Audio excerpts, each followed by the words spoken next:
अस्सलाम वालेकुम नाज़रीन, धरती टीवी जे पारां मां आहियां मुंहिंजो मेज़बान फयाज़ नायच ऐं मूंसां गॾु हिन वक़्तु टे सहाफ़ी जेके मुल्क जा नामियारा सहाफ़ी गॾु आहिनि।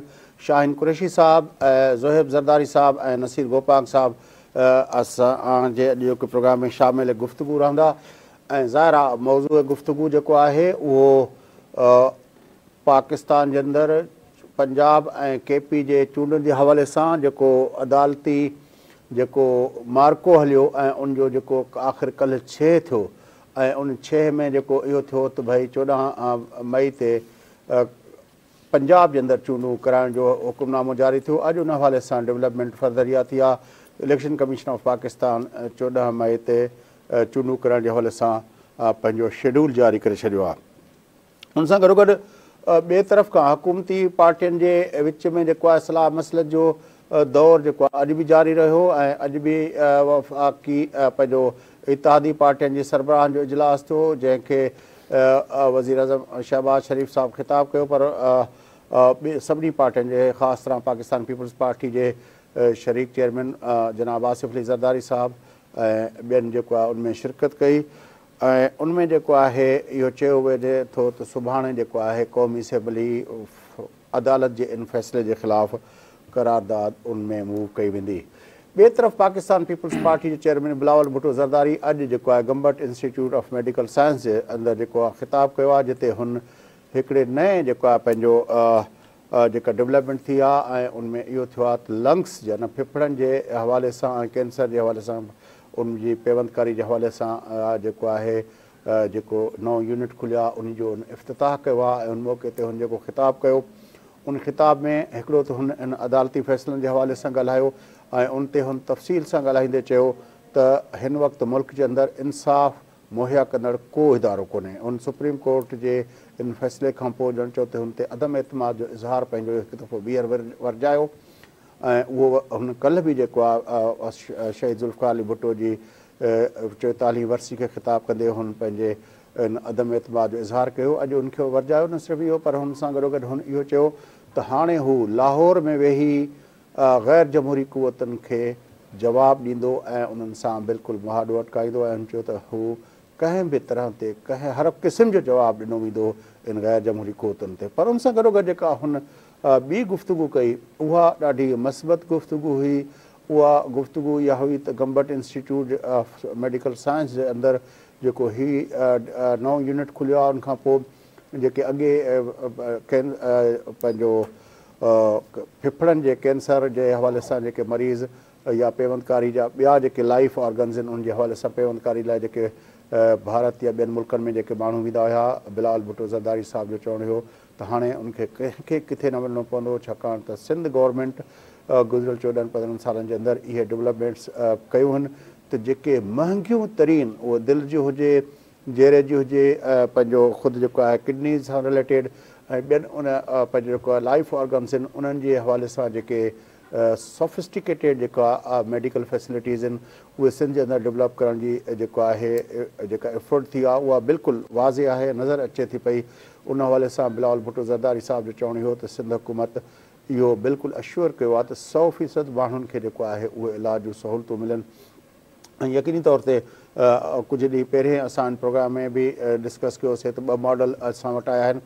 हिकिड़ो मॉडल जेको सिंध गवर्नमेंट ख़ासि तरह 2008 खां वठी आंदो आहे ऐं उहो इहो आहे त पब्लिक सेक्टर जो आहे हेल्थ इंस्टीट्यूशन जे अंदरि इन्वेस्ट कयो वञे ऐं ॿिया जेके इदारा आहिनि मिसाल तौरु जीअं इंडस हॉस्पिटल आहे उनखे बि सिंध गवर्नमेंट सब्सिडाइज़ करे थी पई ताकी उते बि सहूलियतूं इलाज जूं मिलनि।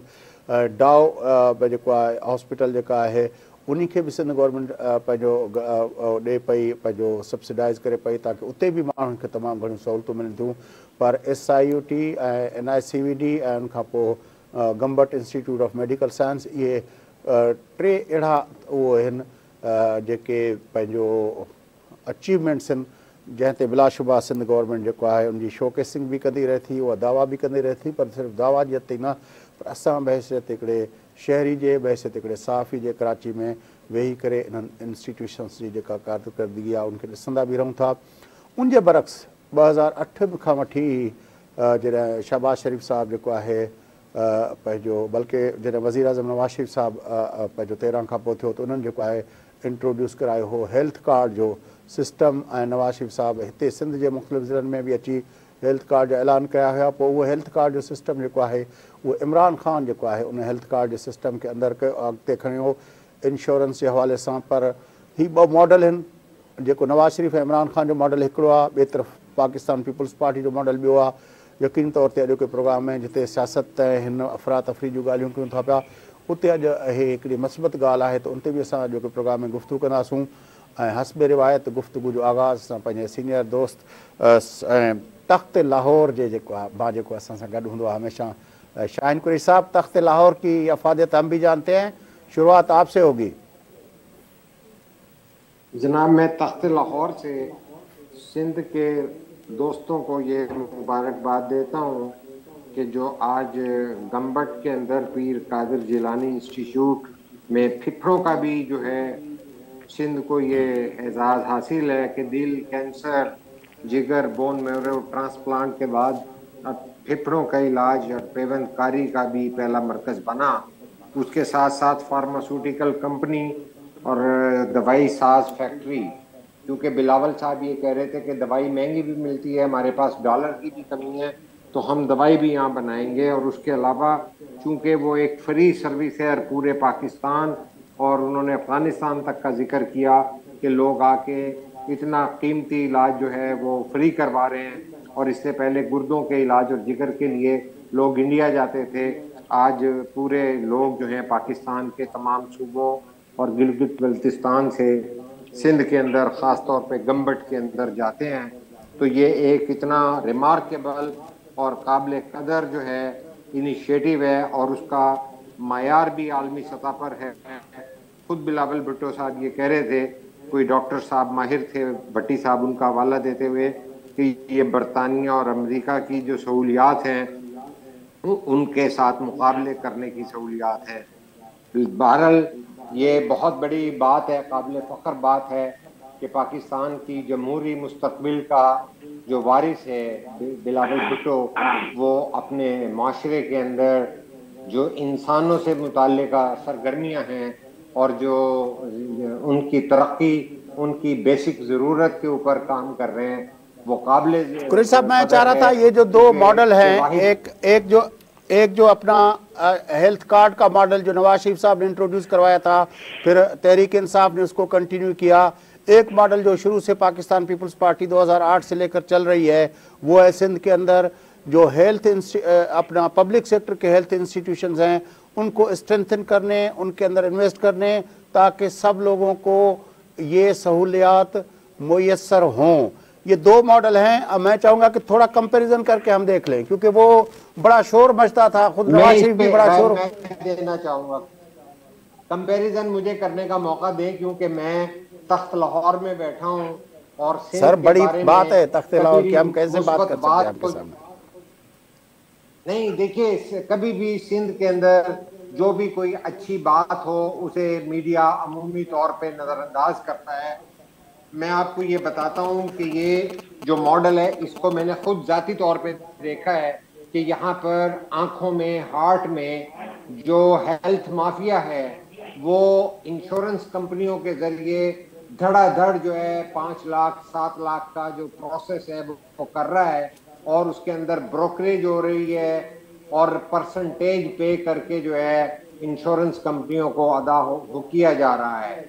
जबकि ये जो तरीका है, मैंने वहाँ सिंध में जाके जिस तरह से आपने भी बताया कि इंडस हॉस्पिटल है, SIUT है, डॉव में है, NICBD के हैं, उनके जो है सैटेलाइट यूनिट्स वगैरह हैं। क्योंकि मैं कराची में मोस्टली टाइम गुजारता हूँ, तो मैं ये समझता हूँ कि जो उसका मायार है ना सिर्फ आलमी सतह का है बल्कि वहाँ पर प्रायोरिटी चलती है। ख़ास तौर पर हमारे जो SIUT के इनकलाबी प्रोफेसर साहब हैं वो तो किसी की सिफारिश भी नहीं मानते, और जिसकी बारी है उसका जो है यहाँ पे बाकायदा ऑपरेशन हो, कुछ हो, इलाज फ्री होता है। और यहाँ पर लोगों को ठहराने के इंतजाम भी किए जा रहे हैं, क्योंकि बिलावल साहब ने आज भी जिक्र किया है। बातचीत जो है, हम 4 पैनलिस्ट हैं, तो ज़ोहेब ज़रदारी साहब को सुनते हैं। ज़ोहेब ज़रदारी साहब।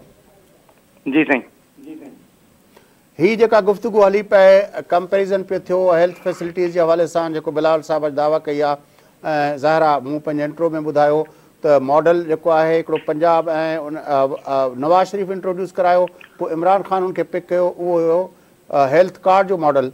ॿिए तरफ़ सिंध हुकूमत ही मॉडल एडॉप्ट कयो ऐं ज़ाहिरा दिलि खां वठी किडनीज़ खां वठी ऐं हाणे जेको आहे जिगर जी पेवंदकारी ऐं उनखां अलावा जेको आहे फिफड़नि जे हवाले सां जेको आहे इहो थियो आहे। ऐं हाणे त वरी फार्मास्यूटिकल कंपनी आई हो त पब्लिक सेक्टर जी इन्वेस्टमेंट हेल्थ जे अंदरि ही पीपल्स पार्टी जो मॉडल आहे, ॿिए तरफ़ हू मॉडल आहे, उन जी कंपेरिज़न जे हवाले सां गुफ़्तगू थी पए। फैज़ साहब ॾिसो आहिनि त ज़ाहिरा ॿिन्ही जो जेको कमु आहे या जेको फोकस हुयो उहो हुयो त अवाम खे सिहत जूं सहूलियतूं बहितर नमूने सां ॾिजनि। हाणे कंपेरिज़न जेकॾहिं पाण कयूं था त हेल्थ कार्ड में मुंहिंजे ख़्याल में को 1 मिलियन जी हुन में कवरेज आहे हेल्थ जी, ऐं उहो आहे मख़सूस अस्पतालूं आहिनि ऐं उन में बि काफ़ी जेके पाण ॾिठो आहे त कंप्लेंट्स आयूं आहिनि त काफ़ी अस्पतालूं जेके आहिनि उन्हनि माण्हुनि जो उहो इलाज बि न कयो आहे, रुॻो इन बुनियाद ते हाणे हिन हेल्थ कार्ड आहे अलाए गवर्नमेंट खां इहे पैसा मिलनि या न मिलनि उनजे करे। पर जेकॾहिं पाण सिंध जा जेके जेके इंस्टीट्यूशन्स तव्हां ॿुधाया आहिनि, NICVD हुजे, SIUT हुजे, ट्रामा सेंटर हुजे या NICH हुजे, यानी कि ॿियूं पंहिंजनि एरियाज़ में जेके अस्पतालूं आहिनि त उहे त उन वटि का लिमिट आहे कान, यानी कि अनलिमिटेड फैसिलिटीज़ आहिनि। जॾहिं त हेल्थ कार्ड तव्हांखे लिमिटेड फैसिलिटीज़ ॾिए थो, लिमिटेड हॉस्पिटल्स ॾिए थो ऐं लिमिटेड अमाउंट ॾिए थो। हाणे उन में तव्हांखे केतिरो बि वॾो मामिलो आहे उहो उन अमाउंट जे अंदरि ई तव्हांखे इलाजु कराइणो आहे, जेकॾहिं उन खां तव्हां क्रॉस कंदो त पंहिंजे खीसे मां कंदो। पर हिते जेकॾहिं इंडस में पेशेंट वञे, NICVD में पेशेंट वञे, SIUT में वञे, ट्रामा में वञे, भली उन ते 50 लाख ख़र्च अचे पेशेंट ते, पर पेशेंट खे रुपयो भरणो नथो पए। त इन सेंस में उहो जेको मॉडल आहे उहो सिंध जो जेको आहे उहो वधीक बहितर आहे। ॿियो कीअं बहितर आहे, पंजाब जो जेको आहे उहो पंजाब जे माण्हुनि जे लाइ आहे, उन्हनि खे रुॻो पंजाब जे माण्हुनि खे ई उन्हनि हेल्थ कार्ड ॾिना या KPK जे माण्हुनि खे ॾिना। पर हिते सिंध जा जेके इंस्टीट्यूशन आहिनि उहे सॼे मुल्क खे सर्व था कनि, यानी उते मुल्क खां ॿाहिरि बि अफ़गानिस्तान खां वठी मुल्क खां ॿाहिरि अफ़गानिस्तान या ईरान जा जेके ॿिया एरियाज़ आहिनि उतां जा बि माण्हू अचनि था। त माना इन कंपेरिज़न त ठहे ई कोन थो, हक़ीक़त इहा ॻाल्हि आहे त कंपेरिज़न खां ही तमामु वधे कमाई। हाणे बिलावल भुट्टो ज़रदारी साहिबु कुझु ॾींहं अॻु में जेको संगे बुनियाद विधो आहे जेका लांडी में सॼी दुनिया जी सभ खां वॾी दिलि जी अस्पताल पई ठहे 1200 बिस्तरनि ते, त उहा सॼी फ्री ऑफ कास्ट समूरियूं दिलि जे हवाले सां सहूलियतूं ॾींदियूं। तव्हां ट्रामा सेंटर खे ॾिसो, केॾी वॾी माण्हू खे को हादसो थियल हुजे पर रुपयो बि माण्हू जो ख़र्चु कोन थो अचे। ऐं उनखां पोइ ॿियूं जेके पंहिंजूं अस्पतालूं आहिनि SIUT जा त अलाए केतिरा अरबे रुपया सिंध हुकूमत उनखे सब्सिडी ॾिए थी, जंहिंजे करे सॼे मुल्क खां माण्हू अचनि था।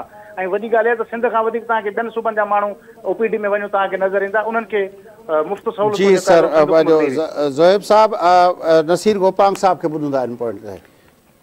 मूंखे ख़ुशी पई थिए ऐं पाण सदाईं असां समेत सभु जेके TV चैनल आहिनि मोस्टली असीं ॾिसूं था त ॼुडापट जेका हले पई इक़्तिदार धुरियुनि जे विच में, कॾहिं कोर्टुनि जा मामला, कॾहिं पॉलिटिशियन जा मामला, असांजो फोकस इहो आहे। असांजा फोकस असांखे बि मञणु खपे, जीअं सियासतदाननि जो फोकस आम माण्हू न आहिनि, ईअं मीडिया जो फोकस बि आम माण्हू न आहिनि, आम माण्हुनि जा मसइला न आहिनि। पर अॼु असां प्रोग्राम जी शुरूआति जेका आहे हिकिड़े ज़बरदस्त टॉपिक सां कई आहे ऐं सही पियो चए ज़ोएब ज़रदारी साहिबु, त बिल्कुलु मुंहिंजे ज़हन में बि इहो पियो चए। ॾिसो न, हाणे हेल्थ कार्ड केतिरनि माण्हुनि खे अवां ॾिना, हाणे जंहिं माण्हू वटि उहो कार्ड हूंदो उहो ई माण्हू सिर्फ़ु उन मख़सूस अस्पताल वञी पंहिंजो इलाजु कराए सघंदो।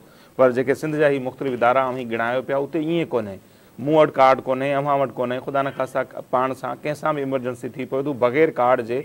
ऐं जेके बि उते यूनिट क़ाइमु थियल आहिनि हर 100 किलोमीटर जे फ़ासिले ते NICVD जो बुनियादु रखियो वियो आहे, जेको हिकिड़ो शानदार कमु आहे। ताज़ो अवां ॾिठो हूंदो त शर्जील नाम मेमण खे जेको बि दिलि जो मसइलो थियो हैदराबाद में हुआ, तकड़ में उते पहुता, जेको बि हुनजो प्रोसीजर हो उते थियो, अॼु अलहमदुलिल्लाह उहो सेहतमंद आहिनि, न त उन्हनि खे खणाए अचिणो पवे हा कराची। जीअं थिए थो ऐं मोस्टली असां वटि ईअं थींदो आहे न त बाबा चवंदा आहिनि त सरकारी इदारनि में वॾा माण्हू त इलाज लाइ वेंदा ई कोन्हनि, सरकारी इदारनि में त वॾनि माण्हुनि जा ॿार पढ़ंदा ई कोन्हनि। पर हीउ हिकिड़ो मिसाल आहे जिते फैसिलिटीज़ अहिड़ियूं आहिनि जो हर माण्हू उते उन्हनि ते इतबाद करे थो ऐं उते वञे थो ऐं हिकिड़ो ज़बरदस्त कमु आहे। ऐं अब्दुल रहीम भट्टी साहब जेके आहिनि गिम्स जा बानी आहिनि, उन्हनि खे बि लख शाबस हुजे, स्टार्ट उन्हनि पाण वरिती ऐं अॼु जेकॾहिं हीउ इदारो वधी वण थियो आहे त उन में उन्हनि जूं बि वॾियूं कंट्रीब्यूशन आहिनि। ऐं नो डाउट इहो सभु कुझु तॾहिं थी सघियो आहे जॾहिं उन्हनि खे सरकारी सपोर्ट रही आहे। विच में मूंखे यादि हूंदो त हिकिड़ी ॿाहिरीं मुल्क जी जेका औरत हुई उहा बि हिते पंहिंजी सर्जरी कराइण जे लाइ हिते आई, छाकाणि त निस्बतनि ही उन्हनि खे सस्तो बि पियो। SIUT जो ईअं ई मिसाल आहे, NICVD जो पाण ॻणायोसीं, LRBT जेको अखियुनि जे हवाले सां हिकिड़ो वॾो इदारो आहे, इंडस जो पाण ॻणायूं पिया। ऐं हाणे हिकिड़ो जेको वॾो इदारो ठहे पियो थो SIUT वारनि जे ताउन सां ई जेको आहे उहो स्पेशली ॿारनि जे हवाले सां, जंहिंजा इश्तिहार मां कराची में ज़रूरु ॾिठा हूंदा त त ॿारनि खे दिलि में सोराख़ हुजे, उनजे जिगर जो मसइलो हुजे या जेके बि ॿारनि सां रिलेटेड मसइला आहिनि, ॿारनि जा SIU माने ICU जेके यूनिट आहिनि वॾनि वॾनि हॉस्पिटल में, हाणे नाला नथा खणूं, उन्हनि में न हुजण जे बराबरि आहिनि, पर ही हिकिड़ी वॾी हॉस्पिटल जेका आहे सिंध गवर्नमेंट जे तावन सां ठहण वञे पई। ज़बरदस्त इनिशिएटिव आहे ऐं उन जेतिरी साराह कजे सां मुंहिंजे ख़्याल में घटि हूंदी। साईं, मूंखे बि इन मसइले ते ॻाल्हाइणो आहे, पर असांजी जेको कंट्रोल रूम खां चवनि पिया त वक़फ़े जो टाइम थियो आहे। कुरैशी साहब और ज़ोहेब ज़रदारी साहब ऐं पंहिंजो असांजो नसीर गोपांग साहब असां सां गॾु रहिजो। नाज़रीन, ही पैनलिस्ट असां सां गॾु हूंदा ऐं सियासी जेका अॼु जेको डेवलपमेंट्स थियूं उन ते बि गुफ़्तगू कंदासूं। वक़फ़े खां पोइ असां सां गॾु रहिजो।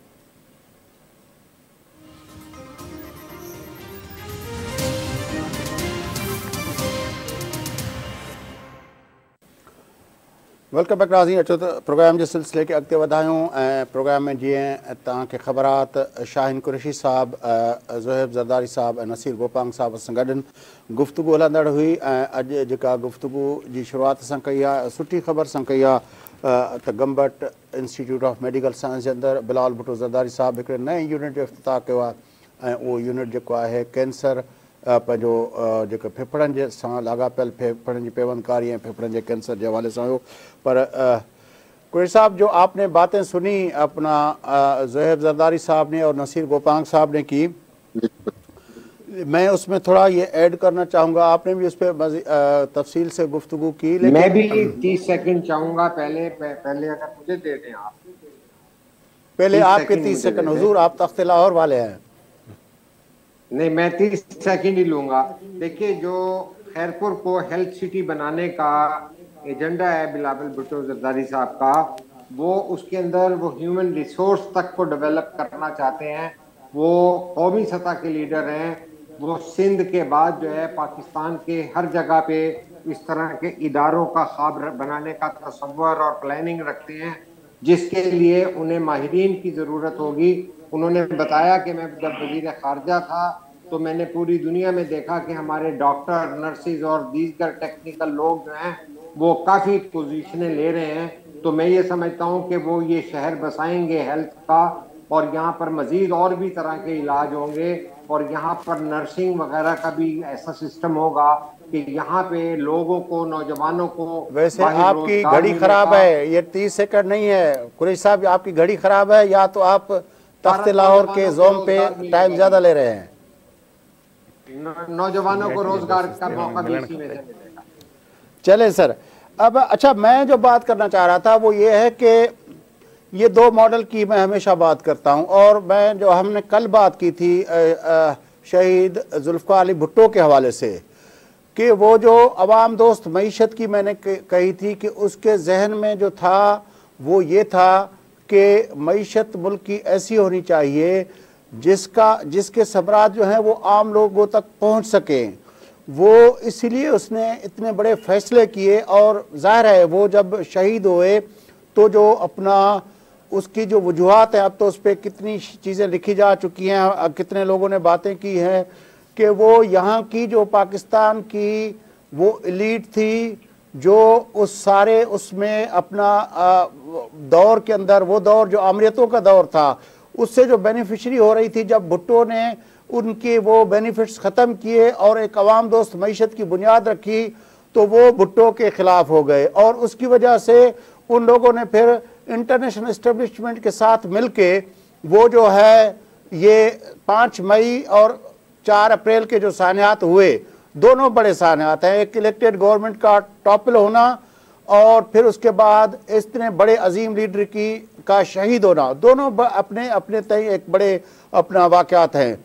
तो मैं जो कह रहा हूँ कि पीपल्स पार्टी जब 2008 से आई है, तो उन लोगों ने जो ये ओनरशिप ली है कि भाई हम लोगों को ये फैसिलिटीज़ प्रोवाइड करेंगे, और उन लोगों ने उस ज़म में काफ़ी इन्वेस्टमेंट की है। और उस दिन जब बात हम कर रहे थे कि जब से पीपल्स पार्टी आई है, अपना हेल्थ के साथ साथ जो है हमारा एजुकेशन के इंफ्रास्ट्रक्चर पे भी बहुत सारा काम किया है। USAID के साथ मिलकर जो इतने बड़े इस हाई स्कूल्स जो है, बड़े बड़े हाई स्कूल्स जो है वो बनाए गए हैं, और कॉम्प्रिहेंसिव हाई स्कूल्स हैं। और उसके अलावा जो है जो यूनिवर्सिटीज़ की तादाद भी बढ़ाई गई है। अब यूनिवर्सिटी जो है ऑलमोस्ट एवरी जो है अपना आपको डिस्ट्रिक्ट हेडक्वार्टर पे आपको मिलेगी कोई ना कोई कैंपस या उसकी यूनिवर्सिटी इटसेल्फ।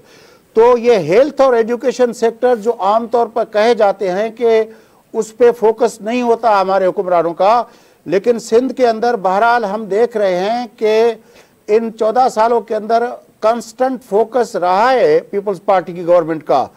अब उन फैसिलिटीज़ के अंदर कितनी बेहतरी आई है तालीम के हवाले से, वो जो यूनिवर्सिटीज़ बनी हैं, क्योंकि इस वक्त तो हम जो 18वीं तरमीम के बाद का जो सिलसिला है, अब हमने इस्लामाबाद के अंदर हायर एजुकेशन कमीशन रखा हुआ है, वो अपने अहकाम देता है लेकिन पैसे वो देता नहीं है। वो अहकाम देता है यूनिवर्सिटीज़ को कि ये ऐसा करें, लेकिन वो पैसे जो है वो तो प्रोविंसेस को देने होते हैं। तो ये मामलात हैं कि हेल्थ और एजुकेशन, इसके अंदर नेटवर्किंग के नेटवर्क को बढ़ाने के हवाले से पीपल्स पार्टी ने काफ़ी इन्वेस्ट किया है। बहरहाल अब चलते हैं आज की डेवलपमेंट्स की तरफ। कुरैशी साहब। जी सर। आपने जो शहीद जुल्फकार अली भुट्टो का जिक्र किया, वहीं से मैं फिर 18वीं तरमीम का आपने जिक्र किया, मैं आज बिलावल साहब की उस साइड पे कोई अपना इनपुट देना चाहता हूँ कि क्या पाकिस्तान का सियासी मंजरनामा है। क्योंकि हम 4 दोस्त हैं तो टाइम सबको मुख्तसर मिलेगा। तो आपने कहा कि 18वीं तरमीम का जब जिक्र किया तो मुझे आज बिलावल साहब की वो बात याद आ गई कि उन्होंने कहा कि जब जिस वक़्त हम जो है न्यूट्रल का खेल खेल रहे थे, उस वक़्त वो लोग वो कुव्वतें जिन्होंने सेलेक्टेड का एजेंडा किया था, वो सेलेक्टेड के खेल को खेलने की प्लानिंग करते रहे और उन्होंने कोई हर इदारे के अंदर सेलेक्टेड के हामी मौजूद हैं और इनका एजेंडा जो है सदारती निज़ाम लाने का है, 18वीं तरमीम को ख़त्म करने के ऊपर जो है ये तुले हुए हैं। और अगर आप लोगों ने सियासत ही करनी है तो फिर आ जाएं, और अगर तख्त लाहौर के जरिए पूरे पाकिस्तान को बर्बाद करना है तो मैं भी जाके डेरा लाहौर में डाल रहा हूँ। उन्होंने मुराद अली कुरैशी साहब, बिलावल साहब ने कहा है कि मैं तख्त लाहौर में बैठकर इन सारी गैर जमहूरी कुव्वतों का मुकाबला करूंगा, उनको जवाब देंगे हम। इससे क्या मुराद ली जाए? इससे मुराद ये ली जाए कि अगर ये 90 रोज के इलेक्शन और 90 रोज के इलेक्शन का ये ड्रामा ना कर रहा हो सुप्रीम कोर्ट, तो मैं ये कहता हूं कि क्या 90 की गिनती सूबा खैबर पख्तूनख्वा में जाते हुए ख़त्म हो जाती है। ये हम इस चीज़ का जायज़ा ले रहे हैं कि चूँकि यहाँ जमान पार्क में बैठकर टिकटों की तकसीम समेत इमरान खान पंजाब के 53% मरकजी हुकूमत के शेयर की बुनियाद पर होमवर्क करके समझ रहा था कि उसकी तैयारी बहुत ज़्यादा है और खैबर पख्तूनख्वा में तैयारी नहीं है, तो लिहाजा सुप्रीम कोर्ट ने खैबर पख्तूनख्वा के इंतखाबात को नज़रअंदाज किया और सिर्फ लाहौर के इंतखाबात का ऐलान, पंजाब के इंतखाबात का ऐलान किया। तो वो ये समझ गए हैं और उन्होंने ये मैसेज दिया है और इस चैलेंज को कबूल किया है। और उन्होंने ये न्यूट्रल का लफ्ज़ जो कहा है, वो जो मेरा मौक़िफ़ होता है कि इस्टेब्लिशमेंट कभी न्यूट्रल नहीं होती, उन्होंने ये वाज़ेह तौर पे कह दिया है। और आज जनरल बाजवा का नाम भी उन्होंने लिया है, ओपन लिया है कि भाई उनके जो कंटिन्यूटी का जिक्र किया है। और उस प्रोग्राम को उन्होंने 18वीं तरमीम और वहाँ सदर अय्यूब से जो प्रोग्राम शुरू हुआ था बुनियादी जमहूरियतों का, अच्छा, उसके साथ को रिलेट करके 1 यूनिट के अंदर लाने का जो एजेंडा है वो 1 यूनिट का साहब ज़ोहेब ज़रदारी साहब की तरफ चलते हैं। ज़ोहेब ज़रदारी साहब, ज़ोहेब ज़रदारी साहब, अॼु जेका इत्तेहादनि जो इजलास थियो आहे ऐं जेका हिकमत अमली तयारु कई वई आहे त सुभाणे क़ौमी असेंबली जे अंदरि इहो अची वेंदो। ॿिए तरफ़ इलेक्शन कमीशन शेड्यूल अनाउंस करे छॾियो आहे। छा था सम्झो त हिन सूरत हाल में जॾहिं कोर्ट जेको आहे बिल्कुलु इन मामले ते जेको चयो पियो वञे, असांजे सियासी अॼु बिलावल साहब बि चयो त ज़िद ते बीठल आहिनि, त असेंबली जो रेज़ोल्यूशन केतिरो कारगर थी सघंदो? फैज़ साहब ॾिसो, हिकिड़ी त सुप्रीम कोर्ट मां जेको फ़ैसिलो आयो आहे उहा पाण सभिनी खे उमेद हुई त फ़ैसिलो इहो ई अचिणो आहे, तंहिं करे उन में त का अहिड़ी नई शइ आहे कान। जी थोरो घणो जेकॾहिं चांस हुयो उहो इहो हुयो त जेकॾहिं इलेक्शन कमीशन शायदि असां सम्झो पिया को मतां इन ते स्टैंड वठे, छाकाणि कल्ह मीडिया ते अची इलेक्शन कमीशन जे वकील चयो त इलेक्शन कमीशन पाबंद न आहे इन फ़ैसिले खे मञण जो, पर अॼु इलेक्शन कमीशन पाण उनखे क़बूल बि कयो आहे। तंहिंजे करे ईअं सम्झो त 50% जेको मामिलो आहे उहो ॼण त ठरी वियो आहे, छाकाणि त जेको इदारो जंहिंखे पहिरियां वेही हुनजी मुखालिफ़त करणु खपंदी उन एग्री करे छॾियो आहे।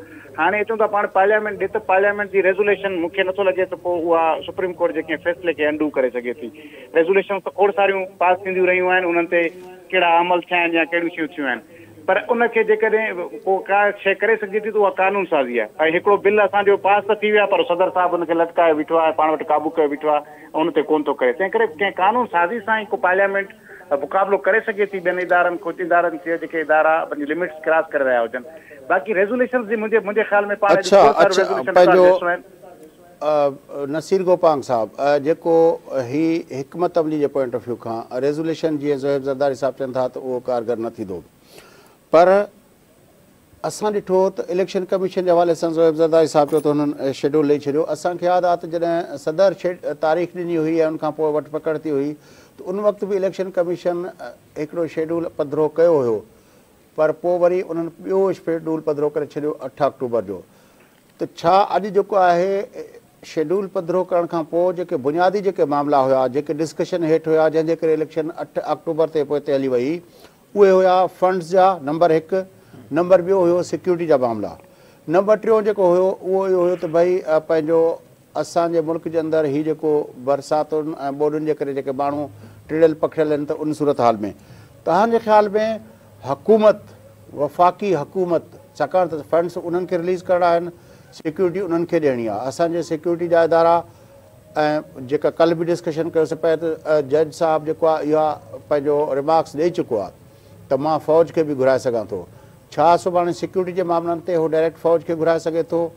छा थींदो मतिलबु इन ॿिनि पॉइंट ऑफ व्यू खां, छाकाणि त हुकूमत अञा ताईं जेका अॼु जेको मूड नज़र आयो उतादनि जो त इलेक्शन लाइ हू बिल्कुलु तयारु न आहिनि। बिल्कुलु ईअं ई आहे, ऐं इलेक्शन तयारु बि न आहिनि, हुननि खे तयारु हुजणु खपे। ऐं जेका ॻाल्हि आहे न, ऐं असां बार बार इहो चवंदा रहिया आहियूं त हींअर ताईं जेकॾहिं ख़ान साहब जी जेका बि नैरेटिव चयूं, बयानियो चयूं, जेको बि ठाहे थो कूड़ो सचो, उनखे कंहिं न कंहिं हद ताईं माण्हुनि में मक़बूलियत मिले थी। रीज़न इहो आहे त कंहिं न कंहिं तरीक़े सां उहो माण्हुनि जे विच में रहे थो। यूट्यूबर सां कॾहिं इंटरव्यू थो ॾिए, कॾहिं टिकटॉक ते वेठो आहे, कॾहिं कंहिं टीवी चैनल सां वेठो आहे, कॾहिं हुनजा लीडर लॻा पिया आहिनि। असांखे इन्हनि 12-14 पार्टियुनि खां सदाईं शिकायत इहा रही आहे त इन्हनि जो को मज़बूत बयानियो इन सॼे साल सवा ॾेढ साल दौरान असांखे नज़र कोन आयो आहे, ऐं उहो बिल्कुलु ख़ामोश रहियूं आहिनि। असां बार बार हिन प्रोग्राम में चयोसीं त हिननि खे जारहाणी पॉलिसी अख़्तियार करणी पवंदी, ख़ामोशी टोड़नी पवंदी। ऐं हाणे उन ट्रैक ते मरियम साहिबा बि अची चुकी आहे, बिलाल भुट्टो ज़रदारी साहिबु त तमामु घणो अॻिते पियो वञे। जीअं चयो त ॾिसणो इहो पवंदो त मौलाना फज़लुर रहमान साहिबु ऐं मरियम साहिबा त ॻाल्हाइनि पिया, ऐं जुडिशल जंहिंखे असीं इस्टेब्लिशमेंट चऊं, ॿिया इस्तिलाह उन्हनि यूज़ कया हुए, पर अॼु जी तक़रीर बिलावल साहिब जी, पर उनखां बि पहिरियों जेका क़ौमी असेंबली में उन्हनि तक़रीर कई आहे उहा तारीख़ जो हिसो आहे। ऐं उहे सभई जेके हैंडलर्स, जेके सभई सहूलियतकार आहिनि ख़ान साहिब जा, उन्हनि खे जेकॾहिं अव्हांखे बैकफुट ते मोकिलिणो आहे, पुठिते मोकिलिणो आहे ऐं आवाम में अचिणो आहे, त इहो ज़बरदस्त फ़ैसिलो आहे, नैरेटिव आहे। कसूर वारो मरियम साहिबा जो जलसो अव्हां ॾिसी वठो। ईअं ई बिलावल साहिब खे, मौलाना फज़लुर रहमान साहिब खे इमरान ख़ान अॼु बि चयो आहे न, जेकॾहिं कोर्ट जे फ़ैसिलनि ते अमल न थियो त असीं रोडनि ते ईंदासीं, माण्हुनि खे ॿाहिरि कढंदासीं। उनखां पहिरियां हुकूमत खे वञणु खपे, हुकूमत जे जेके बि पार्टियूं आहिनि उन्हनि खे जलसा जुलूस करे पंहिंजो नैरेटिव ॿुधाइणु खपे माण्हुनि खे त हू कहिड़ियुनि हालतुनि में इक़्तिदार में आया, ऐं इक़्तिदार में अचण खां पोइ कहिड़ा कहिड़ा मसइला थिया। अॼु जीअं बिलावल चयो न, न्यूट्रल जी रांदि बि थी पई, ख़ान साहिब खे बचाइण जी प्लानिंग बि थी पई। अञा इनखे वाज़े अंदाज़ में माण्हुनि खे ॿुधाइणु खपे। इहो ई उन्हनि जो इलेक्शन मुहिम हुजणु खपे, ऐं इलेक्शन मुहिम इन बुनियाद ते ई जेकॾहिं विढ़नि था त इन्हनि खे कामयाबी बि मिली सघे थी। इहो हिकिड़ो ज़बरदस्त नैरेटिव आहे। माण्हुनि खे ॿुधाइणु खपे त IMF अञा ताईं असां सां मुआहिदो छो कोन पियो करे। माण्हुनि खे इहो ॿुधाइणु खपे त वेंदे वेंदे सब्सिडी जेका ॾेई विया PTI वारा, उन सां केतिरा मसइला थिया मौजूदा गवर्नमेंट लाइ। माण्हुनि खे इहो ॿुधाइणु खपे शौकत तरीन साहिब जी उहा टेलीफोन कॉल जेका फाइनेंस मिनिस्टर पंजाब ऐं KPK खे उन्हनि कई पे त IMF सां अव्हां लह विचड़ में अचो, उन्हनि खे ॿुधायो तव्हांजे मुआहिदनि ते अमल न कंदासीं। उहा हिकमत अमली आहे जेको माण्हुनि में वञी हीउ पंहिंजो नैरेटिव मज़बूत करे सघनि थियूं पार्टियूं, ऐं ख़ान साहिब खे शिकस्त ॾेई सघनि थियूं। मूंखे ख़बर नथी पए त इन्हनि पार्टियुनि खे डपु कहिड़ो आहे, माण्हुनि में हीउ वञनि छो कोन थियूं, जॾहिं हिननि जो नारो बि इहो आहे त ताक़त जो सरचश्मो आवाम सां रुजू करण खां सवाइ, उॾाई वञण खां सवाइ इन्हनि को चारो कोन्हे। हिननि खे ज़रूरु उते वञणु खपे। पार्लियामेंट जी करारदाद जी बि पंहिंजी आइनी हैसियत आहे। उन सां गॾोगॾु 20 ॾींहंनि जे अंदरि अंदरि जेकॾहिं सदर साहिब या जेका नई कानून साज़ी थी आहे पाण मुरादे नोटिस ते रिव्यू में वञी सघो था। जेकॾहिं नथी थिए उहो बि ऑप्शन आहे हुकूमत वटि। हीअ रिव्यू में वेंदा ऐं रिव्यू खां पोइ जेको नओं कानून ठहियो आहे जेके आइनी ऐं कानूनी माहिर ॿुधाइनि था उन तहत इहो हूंदो त जंहिं बेंच इहो फ़ैसिलो ॾिनो आहे उहा उन रिव्यू खे न ॿुधंदी ऐं 3 मोस्ट सीनियर जेके जज आहिनि उहे या लार्जर बेंच ठहंदो। सो इन फ्यूचर घणा कुझु थियण वारा आहिनि मामला जेके आहिनि। जेकॾहिं उन ते बि न बीठो त इन्हनि जजिस जे ख़िलाफ़ रेफरेंस त उअं ई अचणा आहिनि। ॿिनि जे ख़िलाफ़ तयारु आहिनि। जेको टियों आहे जेको सभिनी खे लीड करे थो ॾिसणो इहो आहे त उन जे ख़िलाफ़ रेफरेंस कॾहिं था अचनि छाकाणि उनजा बि माज़ी जा जेके बि फ़ैसिला आहिनि उहे गवाह आहिनि त उन जे ख़िलाफ़ हिकिड़ो मज़बूत ग्राउंड आहे। रेफरेंस ईंदा इहो खेल अञा हलंदो रांदि हलंदी इलेक्शन कान थींदी इहो मां नोट करे चयो त मई में इलेक्शन कोन पई थिए। सर इलेक्शन नहीं होगी लेकिन जो रेफरेंस की बात है वो भी एक ऑप्शन गवर्नमेंट के पास है कि अब वो अभी तक जो वज़ीर आज़म साहब ने आज बात की है या बिलावल साहब ने जो 4 दिनों के अंदर बात की है या अपना आज़म नज़ीर तारड़ साहब ने जो फ्लोर ऑफ द हाउस बात की थी तो रेफरेंस की बात अभी तक हुकूमत के किसी अपना उसकी तरफ से ज़िम्मेदार की तरफ से नहीं आई। राणा सनावला चाहिए चुका। ठीक है, बहरहाल अब देखते हैं कि वो उसमें कितना करते हैं। एक तो रेफरेंस का मामला है कि वो रेफरेंस भेज दें, अब उसके बाद उस रेफरेंस का इलेक्शन के मामला पे क्या असर होगा ये एक और मामला है। लेकिन जो इस सारे मामले के अंदर कल जो हमने डिस्कस किया था एक और पहलू है, एक और पहलू है वो है अपना ये कि जो ये तो 6 जजेस का मामला है जो पहले 3 थे फिर लेकिन जाहिर है जो आज बिलावल साहब ने कहा कि वो सियासत कर रहे हैं खेल रहे हैं तो वो फिर 6 का वो करके वो उसको किया गया। लेकिन जाहिर है 16 रुकनी अपना सुप्रीम कोर्ट के अंदर बाकी जज साहबान जिनके कल नाम भी लिए थे, कुछ के शाहीन कुरैशी साहब ने और कुछ के अपना हमारे दोस्त नसीर गोपांग साहब ने लिए थे और फिर भी हम वो नाम दोहरा देते हैं जस्टिस काजी फायजी से लेकर जस्टिस अमीनुद्दीन से लेकर जस्टिस मंदोखेल से लेकर जस्टिस अतर मिनल्ला से लेकर मंसूर अली शाह या आफरीदी साहब। तो ये जो बाकी जज साहबान हैं 10 बनते हैं, अगर इन 6 को निकाल दिया जाए तो वो 10 जज साहबान जो है उनकी तरफ से क्या हो सकता है। कल जो कुरैशी साहब ने कहा था या शायद अपना नसीर गोपांग साहब ने कहा था कि एक प्रेसिडेंट है अपना इंडिया का जहां पे जज साहबान ने प्रेस कॉन्फ्रेंस की थी। दूसरा ऑप्शन क्या हो सकता है क्योंकि उन जज साहबान का बहुत वेटेज है विद इन सुप्रीम कोर्ट जो है वो क्या हो सकता है, इस पे भी मेरे ख्याल में बातचीत करनी चाहिए। पंहिंजो कुरैशी साहब शायद आहिनि ज़ोएब ज़रदारी साहब सुप्रीम कोर्ट या बाकी जज साहब उन्हनि जो छा रोल आहे मुख़्तसिर लफ़्ज़नि में। ॾिसो ॻाल्हि इहा आहे त चीफ जस्टिस साहब जेकॾहिं इन मामले खे हल करणु चाहे हा ऐं जेको हिकिड़ो प्रेशर हुयो अदालत जे मथां जेका तनक़ीद थी रही हुई उनखे ख़तमु करण में कामयाबु वञे हा। जेकॾहिं मुख़्तसिर करणो आहे साईं, मुख़्तसिर करणो आहे बाक़ी जज साहिबान न बाक़ी उन्हनि जो छा रोल हूंदो। पाण ॾिसो न हाणे उहो कंहिंजी विल ते या कंहिंजी नियत ते त पाण ॻाल्हाए कोन था सघूं। हाणे जज जा फ़ैसिला ॻाल्हाईंदा आहिनि पर हाणे ॻाल्हि इहा त उन्हनि जो कंडक्ट हिन वक़्त ताईं मिसाल तौरु ज़ाहिर आहे उहो चीफ जस्टिस साहब खे लॻे थो त हुनजे अगेंस्ट था वञनि ऐं अंदरि त खुली करे साम्हूं आया आहिनि। फायज़ी साहब जो काज़ी जो फ़ैसिलो तव्हांजे साम्हूं आहे त अंदरि इंतिशार आहे उनजे करे ज़ाहिर आहे हू जेके जज आहिनि एक्ट कहिड़ो करे सघंदा। असां चऊं था एक्ट उन्हनि जे लाइ पॉसिबल एक्ट कहिड़ो आहे नथा करे सघंदा छो त तव्हांजी बेंच जेका आहे उहा चीफ जस्टिस जे इख़्तियार में आहे न। पाण मुराद जी सर एक्ट नथा करे सघनि। गोपांग साहब तव्हांजा लास्ट कमेंट्स इन हवाले सां। इहो हूंदो ॾिसो फुल कोर्ट जेको इजलास बि कोठाइनि था बेंच त छुटो पर उनमें बि 6 जजिस खां वधीक जेके आहिनि चीफ जस्टिस सां गॾु वेहनि ई कोन था। इन मां त वाज़े आहे बाक़ी हाणे उहो मीडिया ते अचनि इंडिया वांगुरु प्रेस कॉन्फ्रेंस थिए उनजो त कोई इम्कान घटि आहे। लेटर लिखनि जीअं काज़ी फायज़ी सां लेटर लिखी चुको आहे लेटर वारो ऑप्शन मुश्तरका तौर ते उहो पंहिंजो कंसेंट ॾियनि इहो थी सघे थो। बाक़ी हाणे मीडिया में अचनि ॿियो इहो ॾाढो ॾुखियो थो लॻे।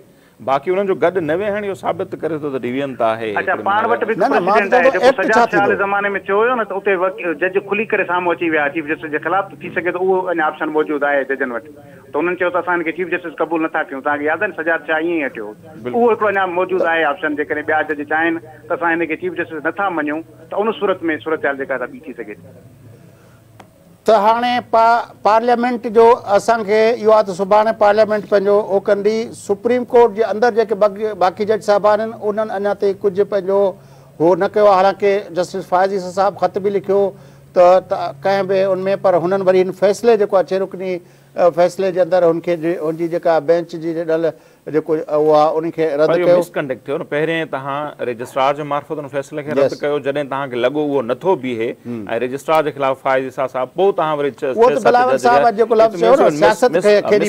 आहे ऐं इहो बि जॾहिं रेफरेंस ठहियो त इहे समूरा मामला उन में मेंशन कया वेंदा। कुरैशी साहब आपकी बड़ी मेहरबानी, ज़ोएब ज़रदारी साहब तव्हांजी वॾी मेहरबानी, नसीर गोपांग साहब तव्हांजी वॾी मेहरबानी। नाज़रीन, प्रोग्राम अॼु सुभाणे जेको आहे वरी हिकिड़े नए मौज़ूअ सां गॾु तव्हां वटि हाज़िर थींदासूं। बहरहाल मुल्क जे अंदरि जेका डेवलपमेंट्स थियनि थियूं धरती टीवी जे पारां रोज़ाना जे बुनियाद ते तव्हांखे उनमें ख़बरुनि सां गॾु गॾु तर्जीहनि ऐं तबसरनि ऐं डी पैनलिस्ट जो इहो सिलसिलो जारी रहंदो। पंहिंजे मेज़बान असांजे पैनलिस्ट खे ॾींदा इजाज़त सदाईं गॾु।